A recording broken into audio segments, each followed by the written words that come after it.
I may for a moment, I'd like you to help me paint a picture. Okay, so imagine you're 17 and you just started a new school and you've been working at your job for a couple months now and everything's just being really on the up. But you notice after a long shift at work that every time you're on your feet for an extended period of time, your knees swell up and your ankles hurt and it hurts driving home. Well, this isn't right. So you go to your doctor and she tells you, well, you're fine, you're 17. Okay, so that's a little concerning for you. So you see a specialist and they tell you that your joints are very loosely held together by a mutation in what's called collagen. Collagen is the glue for our joints. So you're really, really scared and you don't know what to do, and nothing that you're trying is working out. Well, hello. My name is Caitlin Geyer, and I am the girl in that story. And it's true. I tried joint cream, heating and ice packs, Tylenol and ibuprofen, and nothing worked. In fact, I thought that there was no cure for the problems I was experiencing until up one random day, my grandmother and I decided to try a chair yoga class a couple months ago as a way to hang out. Well, lo and behold, my joints started feeling better. It didn't hurt as much to walk around. But did you know that in a study by Benavides, 129 million people a year suffer from chronic joint problems like I do? That's a really scary statistic. And did you know that it's actually found that most people don't try yoga because they think it's exclusive to young women? This was found in a study by Howard Lewine in 2016. Well, I don't think that this is true at all, but what is yoga? Well, Carol Kleiner found that yoga originated in India nearly 3,000 years ago and works on self-realization, deep breaths, and clearing the mind. These are just some of the benefits of yoga, and my favorite of the benefits of yoga is that it's inclusive, it helps your health both physically and mentally, and although some people worry if anyone can be a yoga instructor, this just simply isn't true. For these reasons, I believe that everyone should try yoga at least once in their life. While many people are hesitant to try yoga because they feel as though they're not part of the group, yoga is actually an incredibly inclusive process.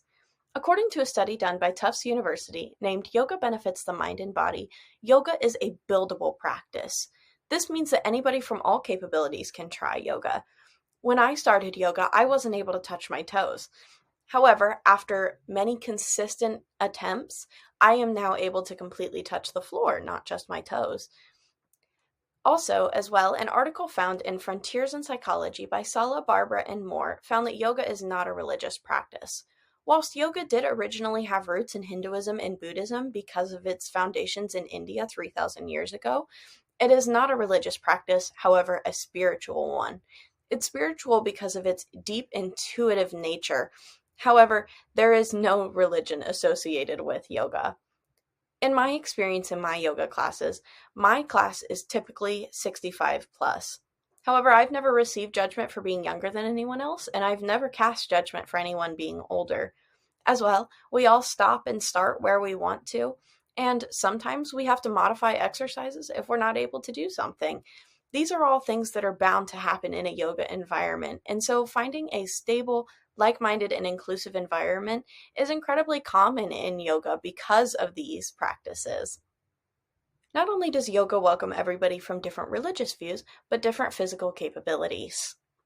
An article by Gary Harrelson and Elizabeth Swan in Athletic Therapy Today, titled Yoga Part 1, an Introduction, states that yoga can help increase flexibility, range of motion, bone and muscle strength, improve posture, and help improve coordination.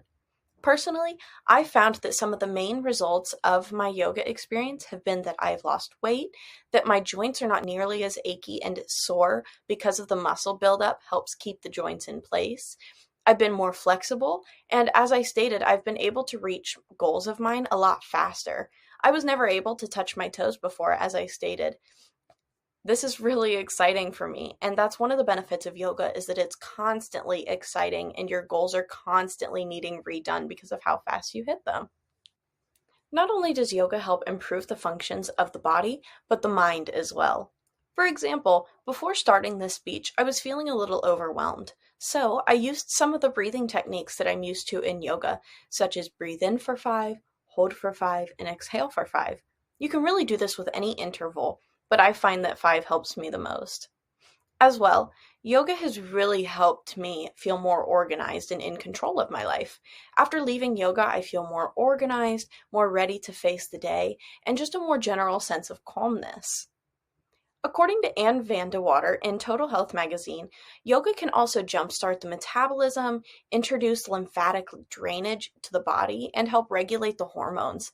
All of these things together helps your body have a more united cycle.